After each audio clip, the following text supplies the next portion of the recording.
Sir Charles Walker. Well, thank you, Mr. Deputy Speaker. Mr. Deputy Speaker, I wish to try and be constructive about how we can improve SAGE.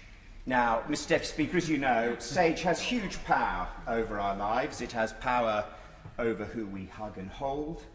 It has power over which businesses open and which businesses close.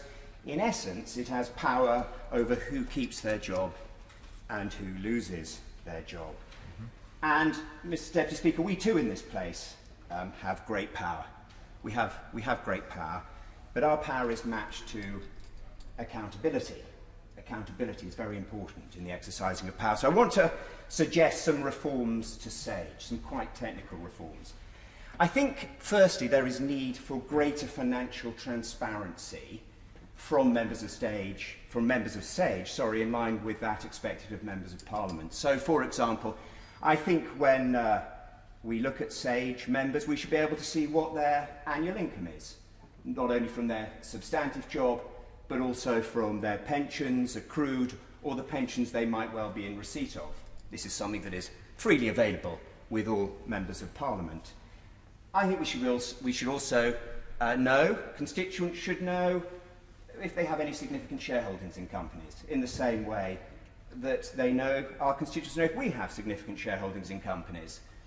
We could also look at whether they get other forms of income from rent, for example. Now, I'm not suggesting for a minute that this would include their spouses or partners in the same way it doesn't include our spouses and partners. But given members of SAGE are making huge decisions that have huge financial consequences for tens of millions of people, it is important that our constituents know whether or not the people making these decisions are sharing the pain or insulated from the pain. For example, in the case of young people, many SAGE experts say that young people should be working from home.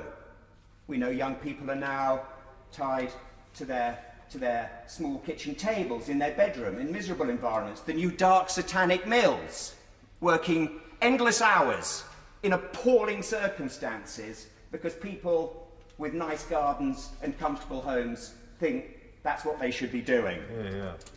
There should also be far greater personal accountability. There should be no more, here is Sir Mark Walport, of SAGE, but here in a personal capacity. Nonsense, he's there because he's a member of SAGE. And we should also have elections to SAGE. So we could see Sir Mark Walport, Professor Susan Mitchie, John Edmonds, regular talking heads in our TV studios, challenged by people with a different perspective. People like Professor Carol Sikora, Professor Paul Dolan, who is an expert on human behaviour and quality of life, Professor Ellen Townsend, who has a huge interest in the welfare of children and adolescents who are now being plagued by anxiety and eating disorders. I give way to my...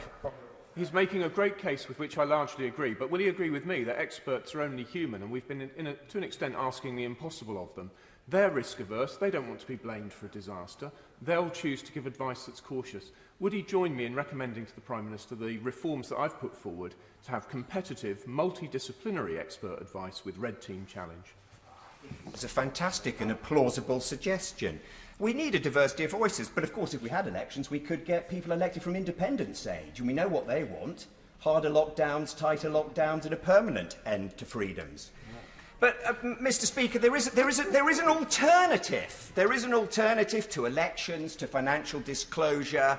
There is an alternative, and that is the Prime Minister could say to members of SAGE, he could say this to them. He could say, here it is. You can either advise me, or you can advise the Today programme, Sky, Channel 4, but you can't do both. You can't do both. You can either be a serious scientist at this moment in time, advising your government, or you can be a media talking head, building a career outside SAGE, but you can't do both. And I think that is a perfectly legitimate thing to do. We would not expect our generals to give a running commentary on a war, undermining politicians. It's just not acceptable. It's just not acceptable, Mr. Speaker. Can you imagine if the clerks of my committee who advise my committee were going out and briefing what they'd like to see my committee do? pushing us into a corner all the time. It wouldn't be tolerable. It wouldn't be tolerated in this place, and it shouldn't be tolerated by Number 10. So here it is.